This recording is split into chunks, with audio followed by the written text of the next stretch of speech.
For most of human history, the full moon was not romantic. It was terrifying.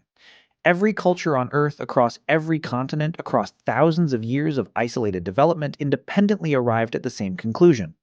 The full moon meant something was wrong. Something was dangerous. Something was coming. That is not coincidence. That is biology. And the story of why ancient humans feared the full moon and what that fear accidentally built inside the human brain is one of the strangest and most fascinating chapters in the entire history of our species. Start with the obvious question. Why would a full moon be dangerous? The answer is predators. For the vast majority of human existence, humans were not the apex predator. They were prey. And the animals that hunted them, cave lions, leopards, hyenas, were overwhelmingly nocturnal. Darkness was not peaceful. Darkness was when the killing happened. But a new moon night, a night with no moonlight at all, was actually relatively safe. Humans could hear predators before they could be seen. They could stay near fire. They could use the darkness as cover the same way their hunters did. A full moon night was different. Full moonlight is bright enough to read by, bright enough to cast shadows, bright enough to see a human crouching by a fire from hundreds of meters away. On a full moon night, humans glowed. Every predator within range could see exactly where they were, how many of them there were, and which direction they were moving. The full moon did not illuminate the world for early humans. It illuminated them, for everything that was hunting them. Researchers studying modern predator behavior have documented that large cat attacks on humans in Africa spike significantly during full moon periods, not because cats are affected by the moon, because the increased visibility makes human camps easier to locate and approach. Ancient humans were living that reality every month, without fail, without any way to turn off the light. So they developed a response. And the response was fear. A specific, immediate, physiological fear response triggered by the sight of a full moon rising. Elevated heart rate, heightened alertness, increased sensitivity to sound, a pulling inward of the group, a tendency to stay closer to fire and closer to each other. This is not superstition. This is adaptation.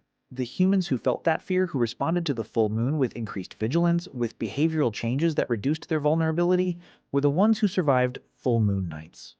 The ones who did not feel it, who moved freely under bright moonlight without adjusting their behavior, were the ones who got taken. Over hundreds of thousands of years, that fear became wired into human biology, not as a cultural belief, as a physiological response. And here's where it gets fascinating, because researchers have found evidence that the full moon does actually affect human sleep.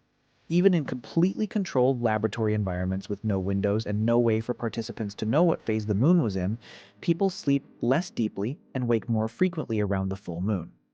The theory is that the human brain evolved to unconsciously reduce sleep depth during the full moon period as a survival mechanism. Deep sleep during the most vulnerable, most visible period of the lunar cycle was dangerous. A lighter sleep meant faster waking. Faster waking meant faster response to threat. Your brain is still running that program today. Every single month. Whether or not you know it. Whether or not there is a single predator within 1,000 miles of you.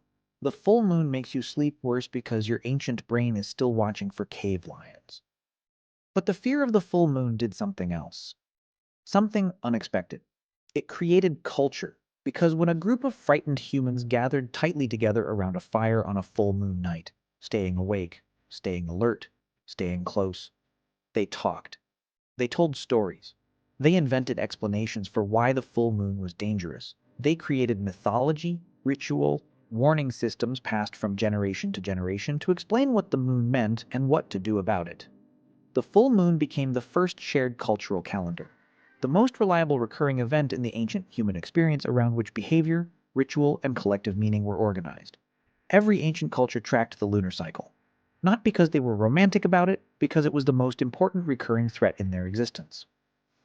Knowing exactly when the full moon was coming gave you time to prepare, to gather, to reinforce the camp, to stay in.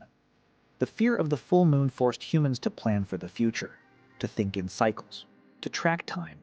It may have been one of the earliest drivers of abstract thought in the human species. So here's what the full moon actually is. Not a romantic backdrop, not a mystical force, not folklore. It is a 200,000-year-old predator warning system that got so deeply embedded in human biology and culture that we turned it into art, mythology, poetry, and religion long after the predators that originally triggered it were gone.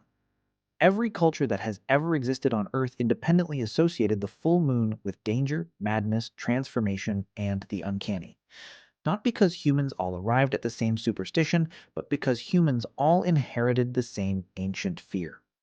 When you look up at a full moon tonight and feel something slightly strange, something slightly unsettling that you cannot quite name, that is not imagination. That is 200,000 years of survival instinct reminding you what the light used to mean.